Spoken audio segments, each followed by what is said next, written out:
네, 여러분 안녕하십니까? 네, 저녁 집회 화요일 예배가 오늘이 제일 많이 모인 것 같은 그런 생각이 듭니다. 강주하는 그런 기간 중에서 감사하고요. 더 많은 분들이 모일 수 있도록 계속 기도해 주셔서 우리가 꿈꾸고 소망하는 그런 놀라운 일들이 벌어질 수 있는 그런 교회가 되었으면 좋겠습니다. 또 이번 주에는 우리 신동일 집사님 어머니가 돌아가시는 그런 상황 속에서도 장례 일정이 있는데 내일 7시 반에 우리가 발인 예배를 합니다. 그래서 할 수 있으면 좀 이른 시간이지만 함께 참여해서 또 유가족들이 태능교회 따뜻한 성도들의 위로를 통해서 힘을 얻을 수 있도록 또 함께 협력해 주시면 감사하겠습니다. 갈라디아서를 지금 공부하고 있는데 갈라디아서는 논쟁이 벌어지고 있는 책이에요. 근데 이 논쟁의 그 파트너가 이제 한쪽은 행함으로 말미암는 의를 주장하는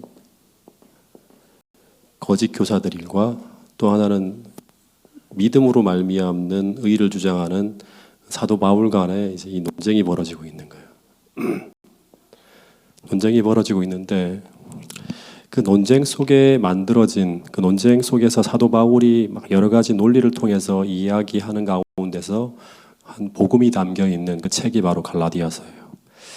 근데 이 논쟁 속에서 바울이 계속 거짓 교사들과 이런저런 논리를 가지고 싸우다가 그 논쟁 속에서 이 13절부터 26절까지에 보면 이 성령의 열매를 이야기합니다. 근데 이 성령의 사역과 이 열매에 대한 이야기는 어떻게 보면 누가 진리를 가지고 있는가 하는 논쟁이 결국 논쟁으로 하는 게 아니라 말이 아니라 이 논쟁은 무엇으로 결론되어지는가 하면 이 말이라든가 논리가 아니라 결국에는 무엇으로 결론이 난다? 능력. 말하면 이 성령께서 역사하시는 가운데서 그 힘이 누구에게 나타나는가 하는 그 열매를 통해서 논란이 종식된다고 하는 거예요. 근데 마태복음 7장 16절부터 23절의 이야기에 보면 산상수훈의 이야기 속에서의 결론도 예수님의 그 말씀도 사도 바울의 이 이야기와 같은 이야기라고 할 수 있어요. 마태복음 7장 16절부터 23절에 보면 이제 무슨 얘기가 나와요?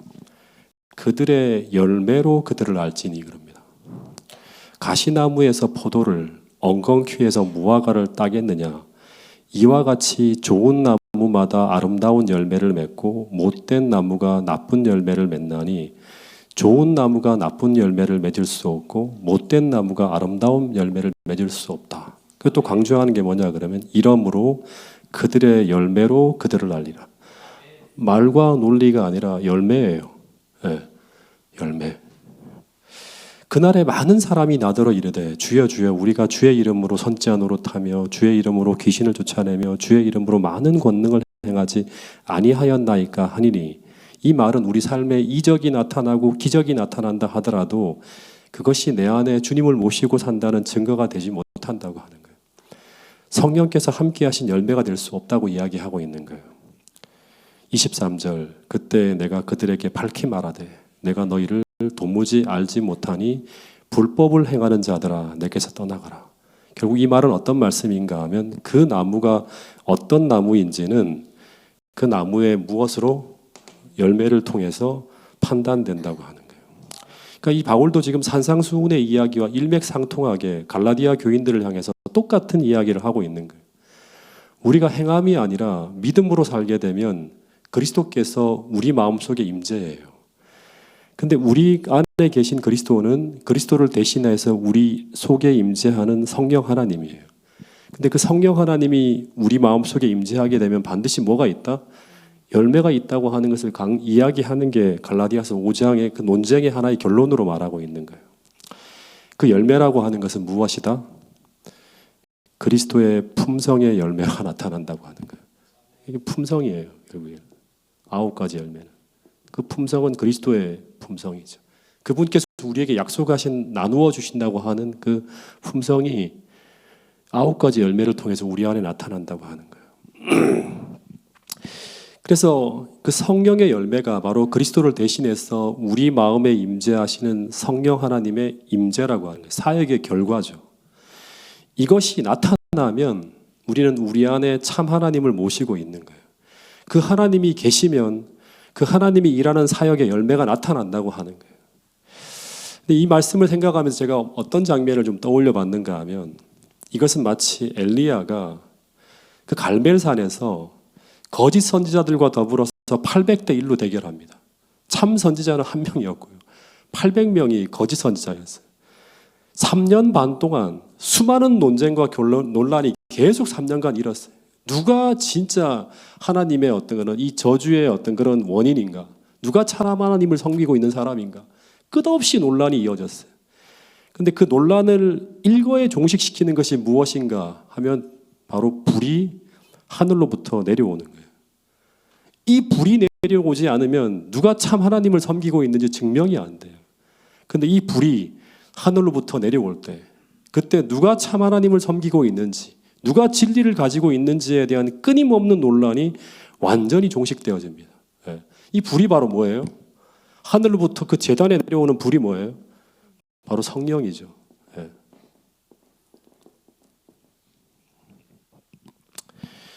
마찬가지로 마지막 때 수많은 거짓 이적과 거짓 기적이 난무하는 가운데 서로가 하나님을 모시고 있다고 주장하는 이 미혹의 시대에 그 모든 논란을 종식시키는 것이 무엇인가 하면 야곱의 환란이라고 하는 대환란 속으로 성도들이 들어갈 때, 그 환란 속을 지나갈 때, 그때 엄청난 성령의 역사가 하나님을 섬기는 남은 무리에게 임하게 되는데, 그때 성도들의 인내가 여기 있나니 하면서 예수의 믿음을 통해서 하나님을 지키며 가장 찬란하게 내 안에 계신 그리스도를 성령 충만함으로 드러내게 되는데, 그런데 그 성령의 열매가 바로 주님을 닮은 그 품성이라고 하는 거예요. 우리는 마지막 때 주님과 똑같은 모습으로, 같은 정신으로, 같은 사상으로 살아갈 거예요.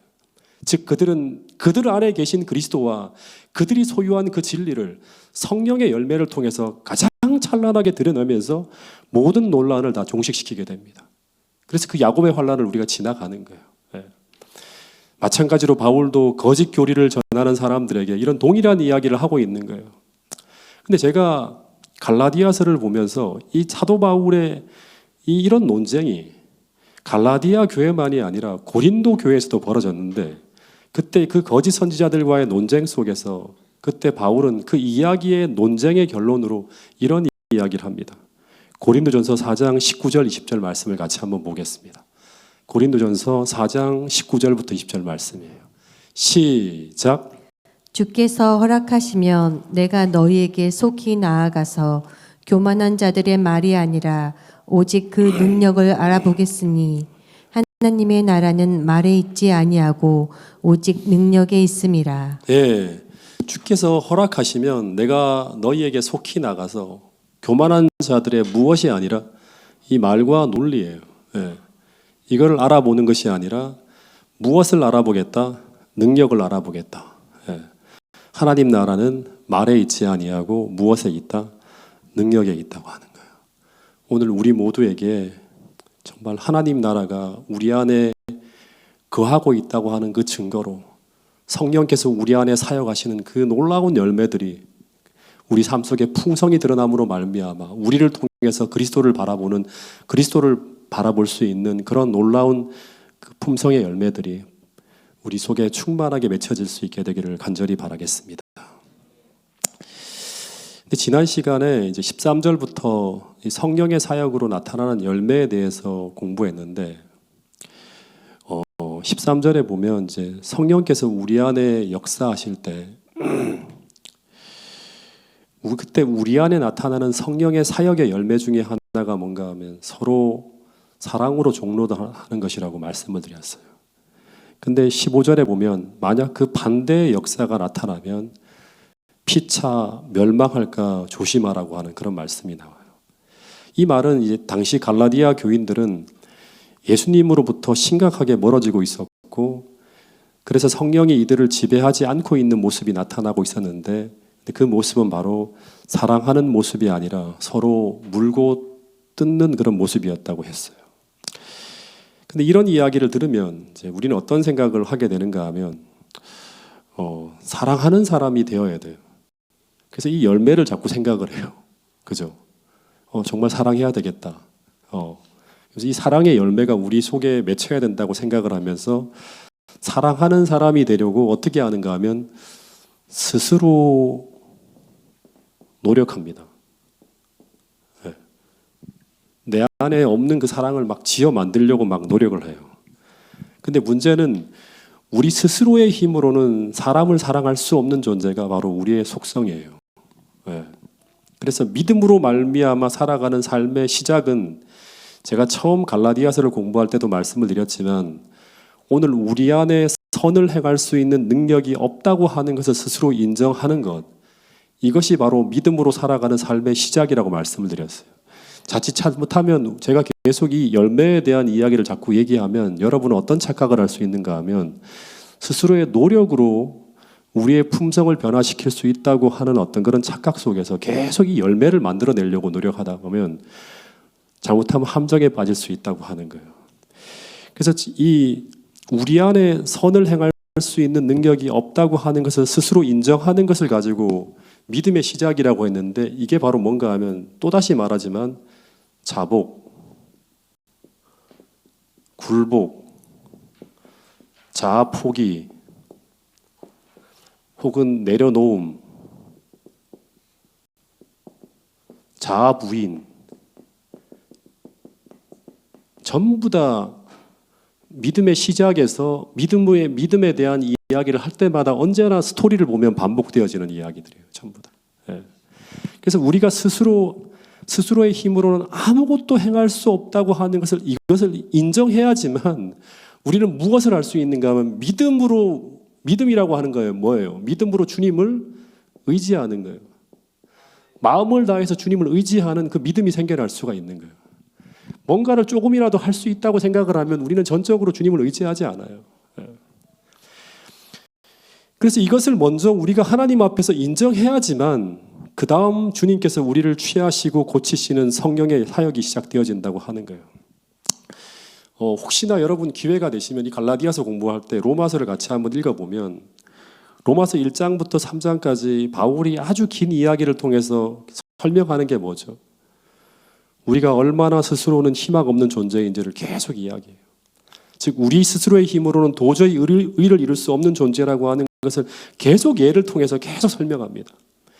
근데 그것을 인정할 때 그때 로마서 3장 20절에 보면 율법의 행위로는 의롭다 하심을 얻을 육체가 없다고 하는 이것을 인정할 때 그 앞에 모든 이야기를 통해서 율법의 행위로는이란 뭐냐 그러면 우리 스스로의 힘으로는 하나님께서 바라시고 원하시는 그 열매를 거둘 수 없다고 하는 그것을 인정할 때 그 다음에 21절에 어떤 이야기가 나오는가 하면 하나님께서 마련하신 하나님의 의의 선물이라고 하는 게 나와요.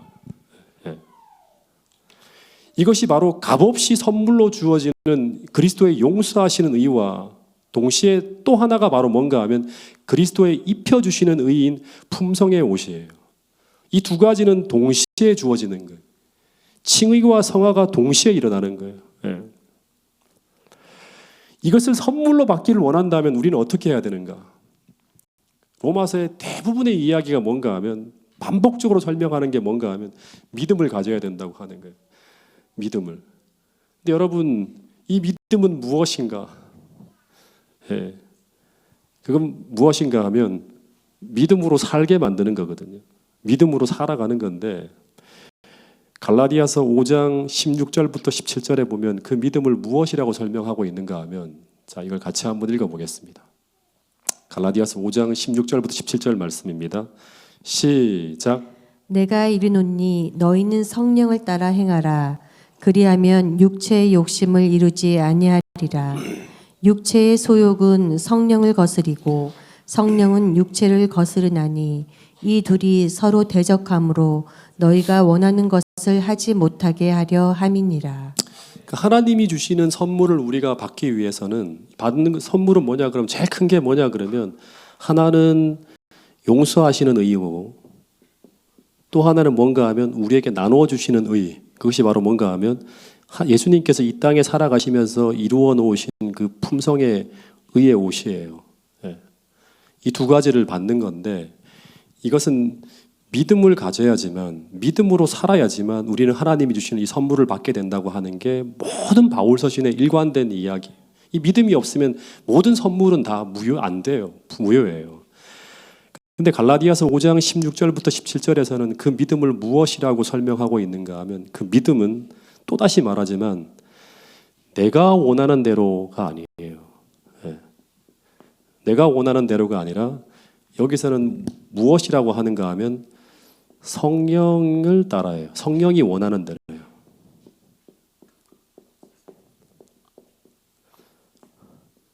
성령이 원하는 대로, 성령이 원하는 대로 성령을 따라 행하는 것을 바로 뭐라고 하는가 하면 믿음이라고 하는 거예요.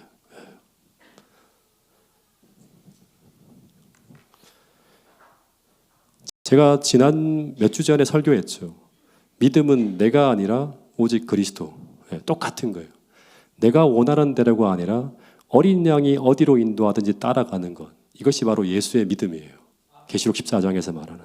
그래서 오늘 우리가 매 순간 성령께서 인도하시는 그 길로 따라 행해야지만 성령께서 우리 안에 들어오셔서 성령께서 원하시는 사역을 할 수 있고 그것을 통해 사역의 열매가 나타나요. 근데 오늘 우리가 매 순간 성령이 인도하시는 그 길로 따라 행하려면 우리에게는 무엇이 있어야 되는가 하면 믿음이 있어야 돼요. 믿음. 근데 그 믿음은 어떤 믿음인가 하면 하나님이 계시다는 것을 믿는 믿음 정도가 아니라 또다시 말하지만 내가 아니라 나를 부인하고 성령의 의지에 굴복할 수 있는 믿음이 있어야 한다고 하는 거예요.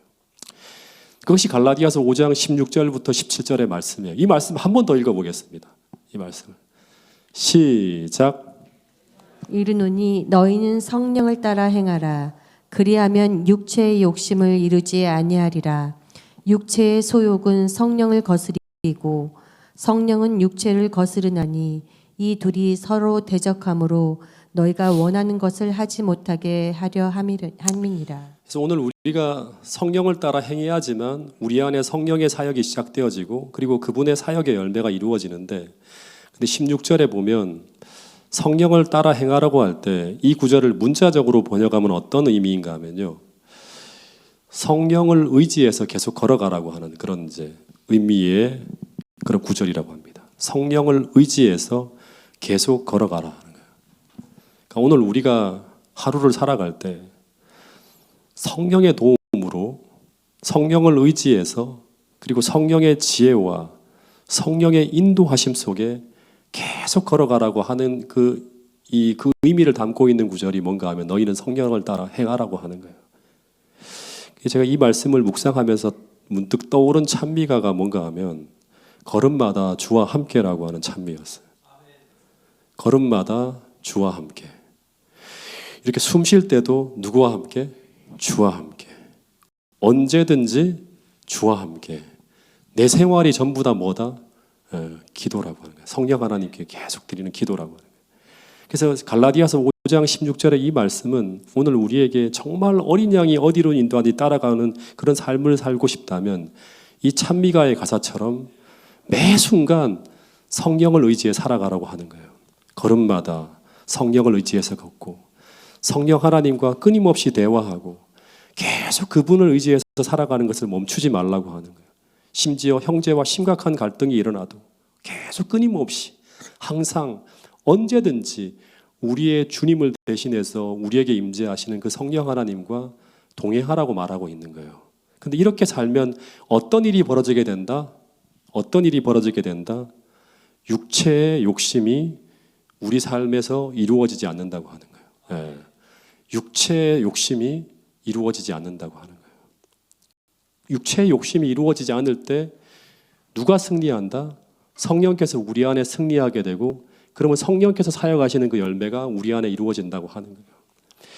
근데 그 다음 17절에 보면 우리 안에는 두 가지의 소욕이 공존한다고 합니다. 두 가지의 소욕이. 어떤 소욕과 어떤 소욕이죠? 네.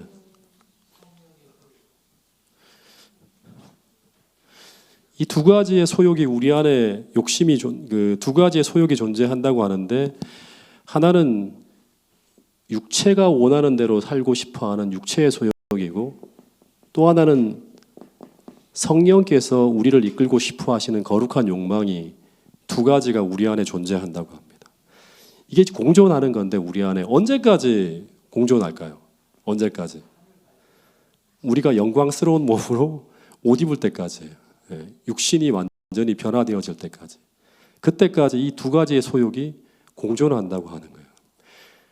하나는 육체의 소욕이고 또 하나는 성령의 소욕인데, 이 두 가지 욕망은 우리 안에서 어떻게 한다? 서로 대적해서 싸운다고 합니다. 계속 다툰대요. 끊임없는 다툼이 벌어진다고 합니다. 근데 로마서 7장에서 보면 이 육체의 소욕을 죄의 법을 따라가려고 하는 욕망이라고 해요. 사도 바울이 똑같은 거를 갈라디아서에서는 육체의 소욕, 성령의 어떤 그런 소욕이라고 하는데, 똑같이 로마서 7장에서는 육체의 소욕을 죄의 법을 따라가려고 하는 욕망이고, 성령의 거룩한 욕망을 뭐라고 해요? 하나님의 법을 즐거워하는 마음이라고 하는 거예요. 내 마음속에 이 두 가지가 계속 투쟁한대요.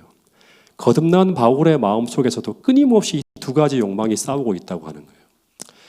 근데 문제는 매일의 일상의 삶 속에서 우리 안에서 이 두 가지의 욕망 중에서 이 싸움에서 누가 승리하는가, 누가 승리하고 있는가, 이것이 바로 뭔가 하면 우리 삶이 미래에 어떤 모습으로 변하는가가 결정되어진다고 하는 거예요. 매일 이 육체의 소욕이 거룩한 성령의 거룩한 욕망을 이기고 있는가? 그러면 이제 육체의 열매가 쫙 열리는 거예요. 교회를 열심히 다니지만 갈라디아서 5장에 나오는 육체의 열매가 쫙 나타납니다. 반대로 우리 안에서 이 거룩한 성령의 하나님의 뜻이 이 죄와 사방의 법에서 우리를 해방시키고 우리로 하여금 승리하는 삶을 살아가게 하고 있는 그 삶이라고 하면 9가지의 성령 하나님께서 우리 안에 사역하시는 열매가 맺혀진다고 하는 거예요. 그래서 어쩌면 매일매일 우리 삶에 어떤 열매가 맺혀지게 되는지가 결정되어지는 게 바로 뭔가 하면 이 두 가지의 소욕의 싸움에서, 이 투쟁 속에서 어떤 욕망이 승리하는가 하는 거예요. 어떤 욕망이 우리를 지배하고 있는가 하는 거예요. 정말 중요한 겁니다. 아마 여러분들 한번 수도 없이 들었을 예화인데요. 유명한 예화인데, 어떤 사람이 두 마리의 투견을 기르는데 한 마리는 검정색이고 한 마리는 흰색이었다고 합니다. 근데 이 사람의 명령에 두 마리 개가 싸워 하면 막 싸운대요. 근데 어떤 때는 흰색 개가 이기고 어떤 때는 검은색 개가 이기고 하는데, 놀라운 것은 뭔가 하면 항상 주인이 선택하는 개가 이긴다고 하는 거예요. 근데 어느 날 하도 신기해갖고 그 주인의 친구들이 그 개 주인에게 물었대요. 어떻게 너가 선택하는 개만 이기냐고. 그랬더니 이 친구의 대답이 뭔가 하면 그 비결은 바로 이것이라고 합니다. 그것은 바로 내가 이기기를 바라는 개에게 어떻게 한다? 충분한 먹이를 주고, 그 지기를 바라는 개에게는 거의 먹이를 주지 않고 굶긴다고 합니다. 그렇게 되면 내가 먹이를 준 개는 힘이 있기 때문에 항상 이기게 된다고 하는 거예요. 다시 말해서 그 사람이 원하는 개가 승리하는 비결은 자신이 이기기를 원하는 개에게 영양가 있는 음식을 많이 주고, 반대로 지기를 바라는 개에게는 어떻게 했다? 굶겨버려서 힘을 뺐다고 하는 거예요. 마찬가지로 우리가 매일 영적 싸움에서 이기는 비결도 똑같은 원리예요. 오늘 우리가 정말로 매일매일 육신의 정욕을 이기고 싶다면, 정말 하나님을 기쁘시게 하는 삶을 살고 싶다면 우리는 어떻게 해야 되는가 하면 성령의 의지를 강하게 만들면서 그걸 키워야 돼요. 그러기 위해서는 매일매일 성령 하나님이 좋아하시고 성령 하나님이 기뻐하시고 성령 하나님의 의지가 내 안에서 커질 수 있는 그런 영양가 있는 음식을 계속 선택하면서 우리는 취해야 된다고 하는 거예요. 그 반대로 육체가 좋아하는 것을 계속 굶기면 되는 거예요. 그래서 오늘 우리가 보는 것도 자꾸 거룩하지 않은 드라마나 거룩하지 않은 영화나 그런 영상이나 이런 모든 것들을 어떻게 할 필요가 있다? 절제할 필요가 있다고 하는 거예요. 반대로 기도하고 성경을 보면서 거룩한 생각을 할 수 있는 자리와 시간과 장소를 자꾸 선택하는 거예요. 오늘 이 화요일 예배에 참석하는 것도 마찬가지로 성령께서 기뻐하는 일이 되겠죠. 우리의 마음은 그냥 편안하게 자리에 눕고 싶고 드라마나 보고 싶고 그다음에 내가 하고 싶은 그런 걸로 빈둥빈둥 저녁을 보내고 싶지만 그것을 이기고 여기에 참석하는 것은 바로 뭐다? 성령께서 기뻐하시는 일을 선택하는 거예요. 여러분 디모데서 전서 4장 7절부터 8절에 보면 이런 말씀이 있습니다. 망령되고 허탄한 신화를 버리고 오직 경건에 이르기를 어떻게 하라? 연습하라고 하는 거예요. 육체의 연습은 약간의 유익은 있으나 경건은 범사에 유익하니 금생과 내생에 무엇이 있다? 약속이 있다고 하는 거예요. 여러분 경건을 연습하는 것은 바로 고린도전서 9장 25절에서 말하는 것처럼 이기기를 다투는 자마다 어떻게 한다? 모든 일에 어떻게 한다? 절제한다고 하는 거예요. 여러분 오늘 매일 매순간 하나님이 기뻐하시는 것이 무엇인지를 알고 내가 원하는 육체의 소욕대로 살아가는 것이 아니라 주님의 뜻을 이루어 나가는 쫓아가는 그런 거룩한 선택이 오늘 우리로 하여금 매일매일 성령께서 승리하실 수 있는 그런 힘을 길러내는 귀한 선택이라고 하는 사실을 우리 모두가 기억할 수 있게 되기를 간절히 바라겠습니다. 여러분 매일 매순간 결단이 필요합니다. 오늘 우리가 어떤 소욕에 어떤 욕심에 계속 영양가를 주었는가 하는 이것은 시간이 지나면 반드시 그 열매가 우리 삶에 영향을 끼치며 돌아온다고 하는 거예요. 갈라디아서 6장 7절 8절 말씀을 같이 한번 읽어보겠습니다. 시작. 스스로 속이지 말라. 하나님은 업신여김을 받지 아니하시나니 사람이 무엇으로 심든지 그대로 거두리라. 자기 육체를 위하여 심는 자는 육체로부터 썩어질 것을 거두고 성령을 위하여 심는 자는 성령으로부터 영생을 거두리라. 스스로 속이지 말라고 하는 거예요. 아무리 뭐 그렇게 안 했다고 하더라도 그 열매가 그것을 말한다고 하는 거예요. 예. 우리가 하나님은 업신여김을 받지 않나니 사람이 무엇으로 심고 있든지 오늘 우리가 무엇을 위해서 열매를 심고 있는지 그 모든 것들은 미래에 어떻게 된다? 열매가 되어 돌아온다고 하는 거예요. 매일같이 자기 육체를 위해 심는 자는 반드시 육체로부터 썩어질 것을 거두고 또다시 말하지만 성령을 위하여 심는 자는 성령으로부터 무엇을 거둔다? 영생을 거두게 된다고 하는 사실입니다. 여러분 오늘 우리가 어떤 생각에 사로잡혀 있고 늘 무엇을 생각하며 보내는가 하는 것, 무엇을 즐겨 하는지 이 생각이 우리로 하여금 미래 우리 삶의 열매를 결정짓는다고 하는 사실을 꼭 기억할 수 있게 되기를 간절히 바라겠습니다. 오늘 우리가 매일 어떤 선택을 하며 따라가고 있는지 하는 그 모든 결정들이 미래 우리 삶에 두 가지의 전혀 다른 열매를 맺게 맺는다고 하는 사실을 우리 모두가 기억할 수 있게 되기를 간절히 바라겠습니다. 이 갈라디아서 이제 5장 18절부터 23절까지의 이제 21절까지의 말씀을 보면 만일 우리가 성령의 인도하시는 바가 되면 이제 성령의 열매가 이제 우리 삶에 열리는 것이고 반대로 오늘 우리가 육체의 소욕을 따라가고 있다면 20절에 보면 육체의 일입니다. 19절에 보면 육체의 일.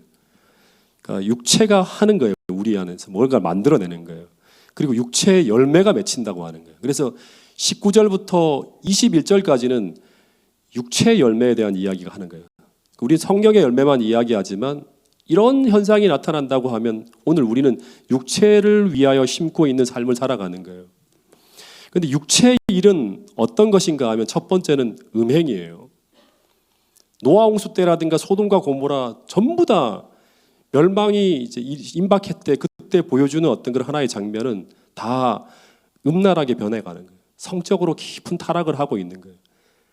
첫 번째 음행, 그 다음에 호색, 음란한 생각들이 머리를 점령하고 그것을 추구하는 행동을 계속하게 만드는 거예요. 그 다음에 본문에 보면 우상숭배라 하는 것도 당시의 우상숭배 예배는요 거의 관능적 성적 관능적인 어떤 그런 이걸 자극하는 그런 예배들이 쭉 펼쳐지기 때문에 음행과 호색과 다 연관이 됩니다. 그리고 주술 뭐 이런 얘기가 나오고 그리고 그 다음에 나오는 게 뭔가 하면 사람들과 원수 맺는 거죠. 서로 사랑으로 종로로 다는 게 아니라 사람들과 자꾸 원수가 맺어집니다. 그리고 더하여서 분쟁이 계속 분쟁이 일어나요. 그리고 누구를 시기하는 생각, 그리고 분냄, 당짓는 것, 그리고 분열하는 것, 투기하는 것, 시기 투기하는 거예요. 술 취하고 방탕하게 살아가는 것.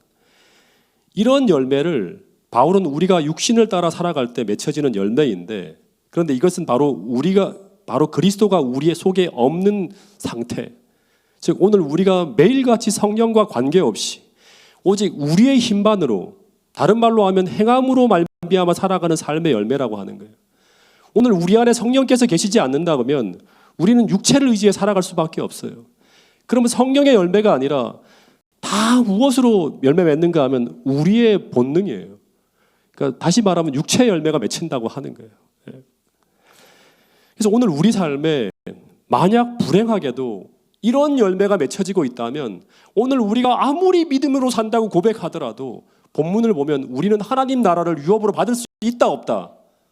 받을 수 없다고 하는 거예요. 왜냐하면 아무리 우리가 하나님이 우리와 함께하고 있다고 아무리 이야기하고 고백한다 하더라도 오늘 우리가 그런 열매가 우리 삶 속에 주렁주렁 열리는 그런 삶을 살아가고 있다면 우리에게는 성령께서 역사하지 않고 있다고 하는 증거가 열매를 통해 나타난다고 하는 것입니다.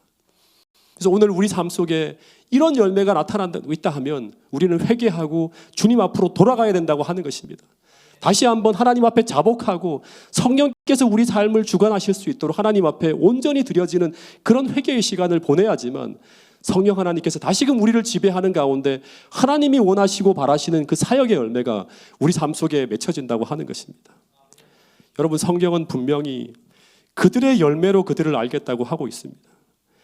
여기서 우리가 또 하나 정말 생각해야 될 것은 무엇인가 하면 이건 성경이 일관되게 우리에게 가르쳐주고 있는데요. 우리는 믿음으로 어떻게 된다? 구원을 받아요. 믿음으로 구원을 받는 건 분명해요.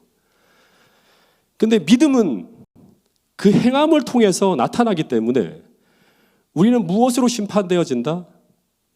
우리의 행함으로예요. 우리의 삶의 열매로 우리는 심판되어진다고 성경은 분명히 이야기하고 있어요. 여러분, 이것은 일관된 거예요.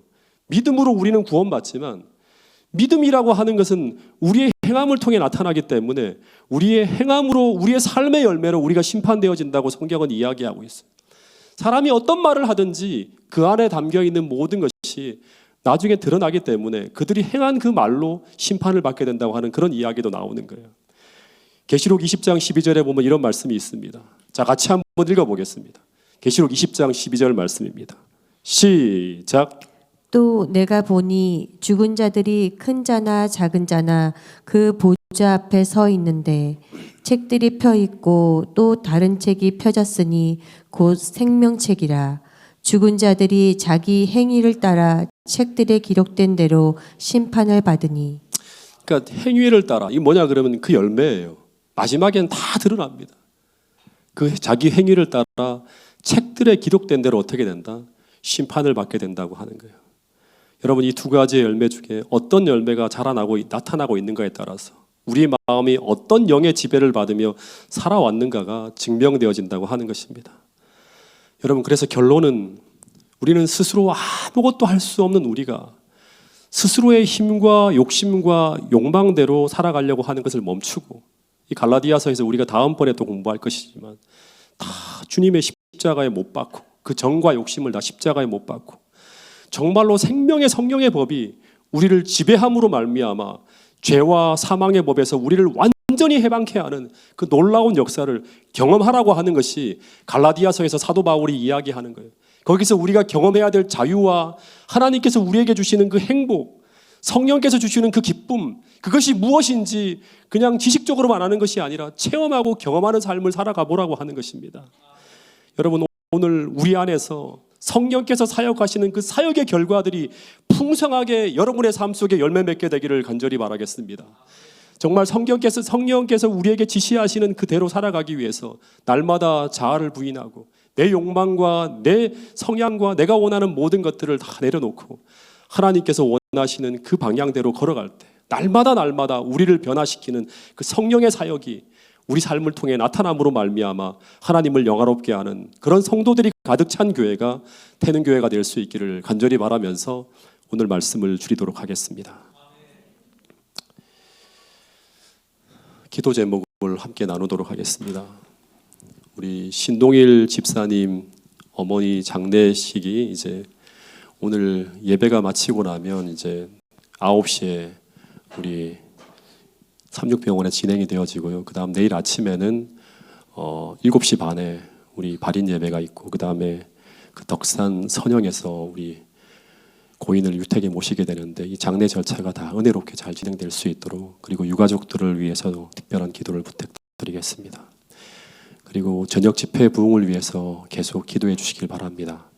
그래서 우리 여기 적혀 있는 건 왜 150명인데 거긴 100명이냐고 갑자기 50명이 늘었냐고 하는데 그게 한 1차 목표가 100명입니다.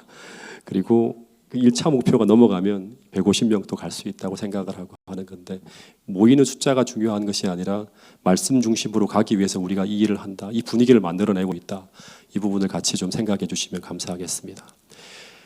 그리고 편찮으신 분들을 위해 계속 기도해 주시고 오늘 이제 건강한 작은 교회를 탄생시키기 위해서 첫 번째 리더 브리더 모임을 하는데 이 일을 위해서도 성령 하나님께서 우리를 주관해 주실 수 있도록 기도해 주시길 바랍니다. 그리고 교회의 하나됨과 성령의 역사를 위해서 함께 기도해 주시면 감사하겠습니다. 이 5가지의 기도 제목을 가지고 우리 개인 기도 시간을 갖도록 하겠습니다.